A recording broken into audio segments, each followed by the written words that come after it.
आज हम बात करने वाले हैं निफ्टी 50 की। निफ्टी 50 में टॉप के लेवल से ऑलमोस्ट 10 to 12% की फॉल आ चुकी है।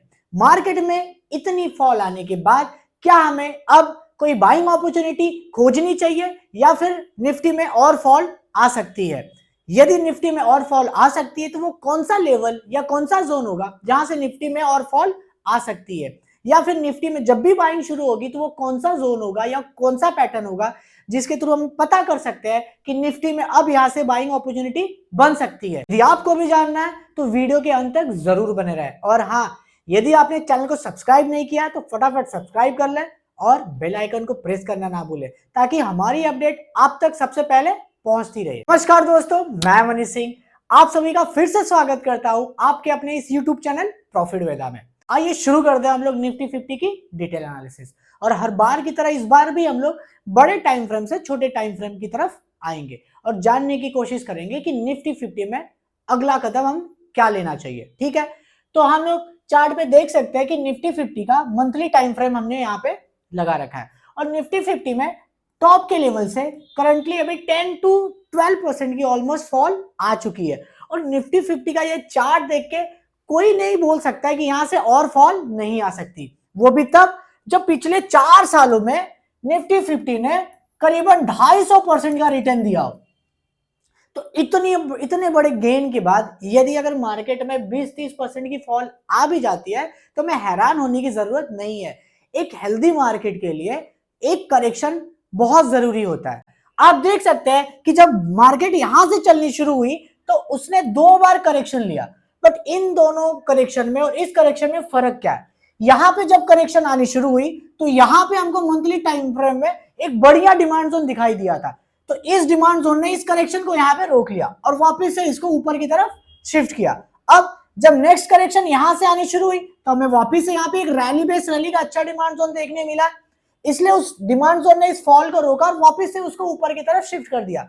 बट यहाँ की फॉल में फर्क यह है कि जब मार्केट नीचे आनी शुरू हुई है तो हमको नजदीक रैली बेस रैली या ड्रॉप बेस रैली का कोई डिमांड जोन नजदीक दिखाई नहीं दे रहा है, जिसे हमें अभी भी ये लग रहा है कि यहां से निफ्टी 50 में और भी फॉल आ सकती है, वो भी तब जब मार्केट इतना गेन कर चुका हो। और इतनी गेनिंग के बाद बायर्स का कॉन्फिडेंस कहीं भी खत्म हो सकता है और जहां भी बायर्स का कॉन्फिडेंस खत्म होना शुरू हुआ वहीं से प्रॉफिट बुकिंग शुरू हो जाती है। अब ये प्रॉफिट बुकिंग रुकेगी कहां पे? इसके लिए हमें कोई भी अच्छा demand zone monthly time frame में भी हमें दिखाई नहीं दे रहा है। इसीलिए अगर हम लोग वीकली टाइम फ्रेम में अब शिफ्ट होंगे और देखेंगे कि वीकली टाइम फ्रेम में कोई डिमांड जोन हमें दिखाई दे रहा है कि जहां ये फॉल जाके रुक सकती है, ठीक है, तो हम लोग वीकली टाइम फ्रेम की तरफ शिफ्ट होते हैं। तो जब भी हम लोग वीकली टाइम फ्रेम की तरफ आए तो हमने वीकली टाइम फ्रेम में देख रहा है कि करंटली अभी निफ्टी जिस लेवल पे ट्रेड कर रहा है वहां पे एक डिमांड जोन हमें दिखाई दे रहा है। बट देखना क्या, इस डिमांड जोन में इतनी पावर होगी कि यहां से वो निफ्टी 50 के ट्रेंड को बदल पाएगा? तो नहीं। क्यों? क्योंकि यहां पे आप लोग अपर लेवल पे देख सकते हैं, ऊपर के लेवल पे, कि बैक टू बैक 2-3 सप्लाई हमें दिखाई दे रही है। अगर इस डिमांड से अगर बायर्स आने शुरू भी हुए तो यहां से वो निफ्टी को सिर्फ और सिर्फ इस जोन तक लेके जा सकते हैं, क्योंकि यहां पे सेलिंग का कंटिन्यूएशन पैटर्न बना है ड्रॉप बेस ड्रॉप का। जैसे ही मार्केट इस लेवल पे पहुंचेगी वापस से हमें ये वाला मोमेंटम निफ्टी 50 में देखने मिल सकता है। इस डायरेक्शन का हमें तब सोचना है जब निफ्टी छोटे टाइम फ्रेम में यहाँ पे कोई बाइंग स्ट्रक्चर बनाए, तब यहां से निफ्टी ऑलमोस्ट 400 to 500 का अपसाइड मूवमेंट दे सकता है। बट इस मूवमेंट से हमें खुश होने की जरूरत नहीं है, क्योंकि निफ्टी में 24,150 के लेवल से एक सप्लाई जोन शुरू होता है जो कि 24,535 के लेवल तक है और ये बहुत ही बेहतरीन सप्लाई जोन है। निफ्टी जैसे ही सप्लाई जोन में पहुंचेगी वापस से उस सप्लाई जोन में सेलर्स एक्टिव होंगे और निफ्टी को वापस से वो नीचे की तरफ ढकेलना शुरू कर देंगे। यदि निफ्टी यहाँ पे छोटे टाइम फ्रेम में कोई बाइंग स्ट्रक्चर नहीं बनाती है और वो 23,230 के लेवल को डाउन साइड ब्रेक करती है, फिर यहां से हमें निफ्टी में 1,000 पॉइंट की कम से कम और डाउनफॉल देखने मिल सकती है। तो दोस्तों ये रहा वीकली टाइम फ्रेम का एनालिसिस। अब हम लोग डेली टाइम फ्रेम की तरफ शिफ्ट होंगे और देखने की कोशिश करेंगे कि डेली टाइम फ्रेम में हमें क्या दिखाई दे रहा है।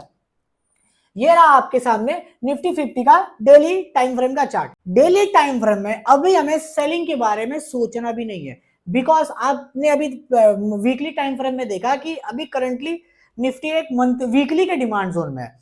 सेलिंग के बारे में हम तब सोचेंगे जब यहां पे वापस से कोई एक बड़ी सी ड्रॉप कैंडल बन के अपने 23,230 वाले लेवल को ब्रेक करती है और यहां पे वापस से एक सप्लाई जोन क्रिएट करती है और इस सप्लाई जोन को रीटेस्ट करती है, फिर यहां से हम लोग फ्रेश सेलिंग के बारे में सोच सकते हैं। या फिर अगर निफ्टी यहां से कोई बाइंग स्ट्रक्चर बनाती है तो हम लोग 400-500 पॉइंट के लिए इस सप्लाई जोन तक बाय साइड हम लोग अटेम्प्ट कर सकते हैं अगले हफ्ते। तो दोस्तों ये रहा डेली टाइम फ्रेम का एनालिसिस। तो अब आप समझ ही गए होंगे कि मार्केट अभी सेल ऑन राइज वाले मूवमेंट में है और यदि अगले हफ्ते मार्केट में अपसाइड मूवमेंट आया तो मैक्सिमम 400 टू 500 पॉइंट की मूवमेंट आएगी और उसके बाद फिर से हमें जैसे वो सप्लाई जोन में पहुंचती है हमें एक सेलिंग प्रेशर देखने मार्केट में मिल सकता है। दोस्तों यदि आपको ये वीडियो अच्छी लगी हो तो लाइक जरूर करें और हाँ, वीडियो को शेयर करना ना भूलें ताकि इस तरीके की इंफॉर्मेटिव वीडियो सब तक पहुंचती रहे। और हाँ, यदि आपका कोई क्वेश्चन है तो आप कमेंट बॉक्स में कमेंट जरूर करें और वीडियो के अंत तक बने रहने के लिए आप सभी का धन्यवाद।